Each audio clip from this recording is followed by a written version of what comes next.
जय सीताराम, जय बागेश्वर धाम।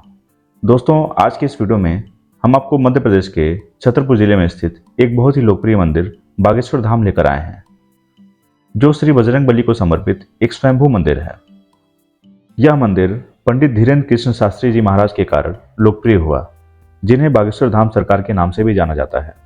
दोस्तों, भक्त अपनी समस्याओं के समाधान के लिए यहाँ अर्जी लगाते हैं और यह मान्यता है कि देर सवेर बागेश्वर बालाजी महाराज सबकी मनोकामनाएं पूर्ण करते हैं। आज की इस वीडियो में हम बात करेंगे बागेश्वर धाम पहुंचने के बारे में, वहां रहने और खाने की व्यवस्था के बारे में, दर्शन के नियम और अर्जी लगाने के बारे में। तो दोस्तों, यदि आप भी बागेश्वर धाम की यात्रा करना चाहते हैं तो यह वीडियो आपके लिए बहुत इन्फॉर्मेटिव होने वाली है, इसलिए वीडियो को इन तक जरूर देखिएगा। और यदि अभी तक आपने हमारे चैनल को सब्सक्राइब नहीं किया तो प्लीज़ सब्सक्राइब जरूर कीजिएगा। आइए बागेश्वर धाम की इस पवित्र यात्रा को शुरू करते हैं। जय सीताराम, जय बागेश्वर धाम। बागेश्वर धाम मध्य प्रदेश के छतरपुर जिले के गढ़ा गांव में स्थित है। यदि आप ट्रेन से यहां आना चाहते हैं तो नज़दीकी रेलवे स्टेशन छतरपुर और खजुराहो है। छतरपुर से बागेश्वर धाम लगभग 35 किलोमीटर तथा खजुराहो से लगभग 25 किलोमीटर दूर है।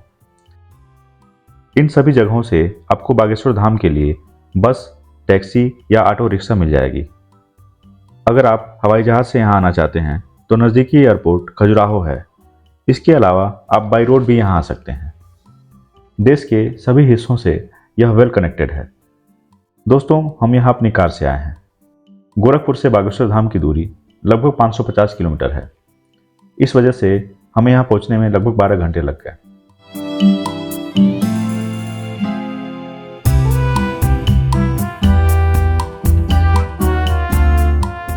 दोस्तों, यदि आप अपनी कार से आते हैं तो यहाँ तक आप आसानी से आ सकते हैं। इसके आगे लगभग 1 किलोमीटर तक आपको पैदल चलकर मंदिर तक पहुँचना होगा। मंदिर के आसपास यहाँ सभी जगह पार्किंग की सुविधा है। आप अपनी कार को पार्किंग में लगाकर आगे जा सकते हैं। यहाँ पार्किंग में आपको किसी तरह का कोई शुल्क नहीं देना है और न ही आपसे कोई पार्किंग शुल्क मांगेगा। आप अपनी स्वेच्छा से यदि कुछ देना चाहते हैं तो आपकी मर्जी है। कार पार्किंग के बाद अब हम बढ़ रहे हैं बागेश्वर धाम मंदिर की तरफ। बागेश्वर धाम में प्रतिदिन लाखों की संख्या में लोग दर्शन करने आते हैं, लेकिन शनिवार और मंगलवार को बाकी दिनों की अपेक्षा भीड़ ज़्यादा होती है। मंदिर के खुलने के समय की बात करें तो यदि आप बागेश्वर धाम मंदिर में दर्शन करना चाहते हैं तो मंदिर सुबह 7 बजे से रात के 9 बजे तक भक्तों के लिए खुला रहता है। इसके अलावा मंगलवार को सुबह 6 बजे महाआरती होती है, जिसमें दिव्य दरबार में पेशी लगाने वाले भक्त शामिल होते हैं। दोस्तों, बागेश्वर धाम अपने दिव्य दरबार के लिए प्रसिद्ध है, जिसमें भक्त अपनी समस्याओं के लिए अर्जी लगाते हैं। बागेश्वर धाम मंदिर के प्रमुख पंडित श्री धीरेन्द्र कृष्ण शास्त्री जी महाराज हैं, जिन्हें लोग बागेश्वर धाम सरकार के नाम से भी जानते हैं। शास्त्री जी को उनके भक्त गुरु जी के नाम से भी संबोधित करते हैं। गुरु जी को बजरंगबली बालाजी सरकार से सिद्धियां प्राप्त हैं और गुरु जी जो भी बात किसी भक्त के लिए कह देते हैं वो अवश्य होकर रहती है। बजरंगबली बालाजी महाराज के आशीर्वाद से यहाँ सभी भक्तों का कल्याण होता है। पंडित धीरेन्द्र कृष्ण शास्त्री जी महाराज के द्वारा यहाँ एक दिव्य दरबार लगाया जाता है, जिसमें वे कथा वाचन करते हैं। इस दरबार में गुरु जी रामायण की कथाओं, सांसारिक व्यवस्थाओं और हिंदुत्व की चर्चाएं भी करते हैं। दोस्तों, गुरु जी के दिव्य दरबार में लाखों की संख्या में भक्त शामिल होते हैं, जहां गुरुजी भक्तों के दुख दर्द सुनते हैं और उनका निवारण करते हैं। इतना ही नहीं, गुरुजी भक्त की परेशानी सुनने से पहले ही वह किस प्रार्थना से यहाँ आया है उसका एक पर्चा बना देते हैं, जो किसी चमत्कार से कम नहीं है। हम मंदिर पहुँचने वाले हैं। लाउड स्पीकर के माध्यम से हमें गुरुजी की आवाज़ सुनाई दे रही है। ऐसा लगता है कि गुरुजी का दरबार लगा हुआ है। दोस्तों, आज गुरुजी का दरबार मंदिर के सामने सड़क पर ही लगा हुआ है। जैसा कि आप देख सकते हैं, सामने वाली बिल्डिंग से शास्त्री जी अर्थात गुरु जी महाराज बोल रहे हैं। आज हमें पहली बार बागेश्वर धाम सरकार के दर्शन इतने साक्षात हो रहे हैं। यह बालाजी की कृपा ही है।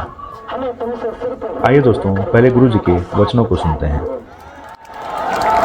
दरबार लगाना तो बहाना है, चमत्कार दिखाना तो बहाना है, असलियत में तुम लोगों को हनुमान जी का बनाना है। इसको पेश करवा भाई को। तुमको हनुमान जी का क्यों बनाना है? पूछो, अरे पूछो। ताकि तुम दरबारों में ना भटको, तुम गुरुओं के चक्कर में ना पड़ो, तुम यज्ञ तक ना जाओ, तुम तांत्रिकों के चक्कर में ना पड़ो, यहाँ तक कि तुम हमारे भी चक्कर में ना पड़ो। किसके चक्कर में पड़ो? बोले बोले बोले बोले बोले बोले बोले किसके चक्कर में? हनुमान जी के चक्कर में। हनुमान जी के जैसा कोई दूसरा देवता और देवता चित्त न हनुमत से ही सर्व सुख। अरे वो दादाजी जो खड़े उन्हें कैंसर हुआ है, तुम आगे आ जाओ। हाँ, मास्क लगाए, उन्हें कैंसर हुआ है, उन्हें आगे आने देना। यहाँ जो भी सेवादार हो वो पूरे दादाजी जो कैंसर वाले आए उन्हें प्रवेश करा देना। और यहाँ पर एक बालक का हाथ शून्य हुआ, उसको प्रवेश करा देना। सीताराम। तुम टेंशन न लो, भगवान हम कथाएं और करेंगे और अन्नपूर्णा भंडारा चलवाएंगे, तुम टेंशन न लो। आने वाले दिनों में अभी तो 200-250 बेटियों का विवाह हो रहा, किसी भी गरीब की बेटी को विवाह के लिए उसके पिता को या भाई को सोचना नहीं पड़ेगा। तुम टेंशन न लो, हनुमान जी के चरण पकड़ो और कर्म करो। हम तुम्हें वचन दे रहे हैं, तुम हमारा साथ दो, हम तुम्हें हिंदू राष्ट्र देंगे। बोलो सीताराम। भारत हिंदू राष्ट्र की, बागेश्वर धाम की, बालाजी हनुमान की।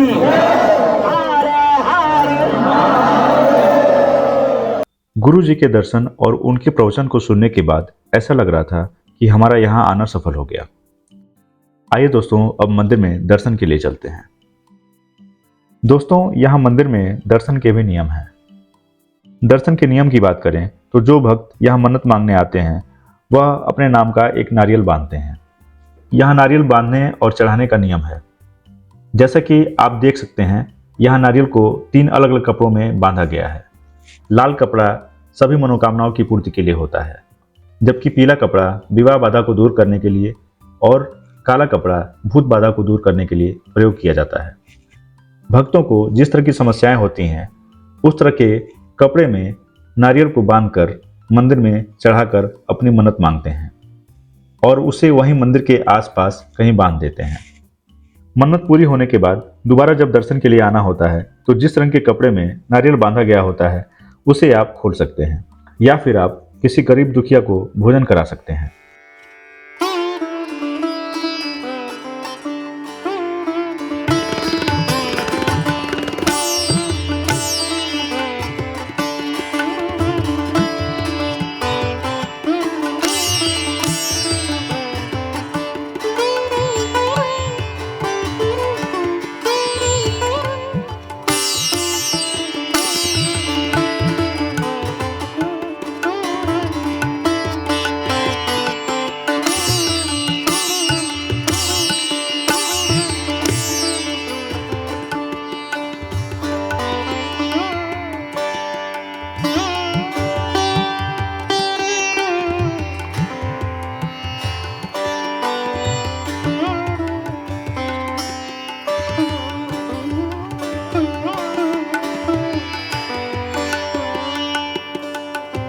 दोस्तों, आप इस दिव्य गदा को देख सकते हैं जिसके चारों तरफ भक्तों ने अपने मन्नत के नारियल बांधे हुए हैं।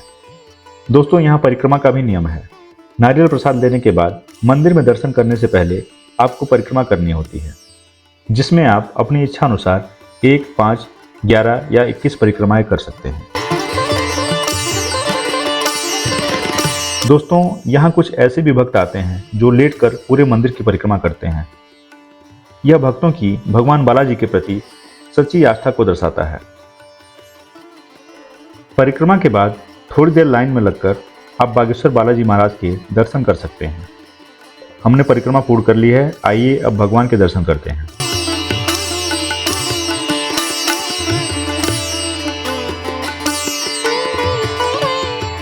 दोस्तों, हमने दर्शन कर लिए हैं। मंदिर के अंदर फोटो या वीडियो अलाउ नहीं है, इसलिए हम अंदर की फुटेज आपको नहीं दिखा सकते हैं। दर्शन के लिए आपको स्वयं यहाँ आना होगा। दोस्तों, यहाँ मंदिर में पहुँचने के बाद परिक्रमा और दर्शन में आपको 2 से 3 घंटे लग जाएंगे। मंगलवार और शनिवार को भीड़ ज़्यादा होने की वजह से यह समय 3 से 4 घंटा हो सकता है। बागेश्वर धाम में भोजन की बात करें तो यहाँ मंदिर की तरफ से अन्नपूर्णा प्रसादम में निःशुल्क भोजन की व्यवस्था है, जहाँ पर प्रतिदिन लाखों की संख्या में लोग स्वादिष्ट भोजन प्रसाद के रूप में ग्रहण करते हैं। यहाँ आपको थाली लेकर स्वयं भोजन लेना होता है, जो वहाँ उपस्थित सेवादार के माध्यम से मिलता है। यहाँ का भोजन बहुत ही स्वादिष्ट होता है। समय समय पर गुरु जी इसका निरीक्षण भी करते रहते हैं।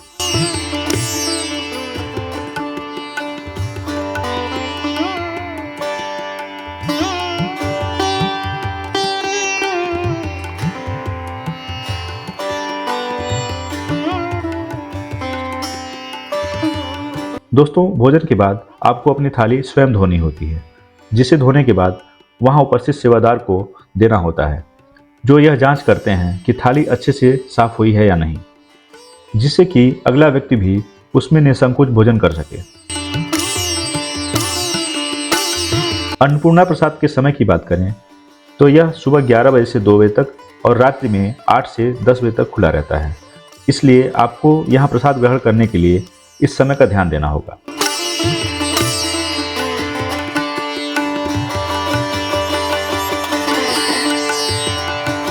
दोस्तों, भोजन के बाद अब हम यहाँ रुकने की व्यवस्था की बात करें तो यहाँ आपको 100 से 1000 रुपये तक में रहने की अच्छी व्यवस्थाएं मिल जाएंगी। आप चाहें तो मंदिर के पंडाल में भी अपनी रात गुजार सकते हैं। दोस्तों, अब बात करें बजट की, तो यदि आप बागेश्वर धाम मंदिर आ जाते हैं तो आपको रहने, खाने और दर्शन के लिए किसी भी तरह का कोई शुल्क नहीं देना होगा। हाँ, यदि आप अपनी इच्छा अनुसार रहना और खाना पसंद करते हैं तो उसके लिए बहुत ही कम मूल्य पर यहाँ धर्मशालाएं, यात्री निवास तथा होटल मिल जाएंगे, जहाँ बहुत ही कम खर्च में आप अपनी रात गुजार सकते हैं। तो दोस्तों, ये थी बागेश्वर धाम में हमारी यात्रा। वीडियो कैसा लगा हमें कमेंट करके जरूर बताइएगा, और साथ ही कमेंट में जय बागेश्वर धाम लिखना ना भूलिएगा। बागेश्वर बालाजी महाराज आप सभी की मनोकामनाएं पूर्ण करें। मिलते हैं एक और रोमांचक वीडियो के साथ। तब तक अपना ख्याल रखिए, खुश रहिए और देखते रहिए हमारे चैनल को। जय सीताराम, जय बागेश्वर धाम।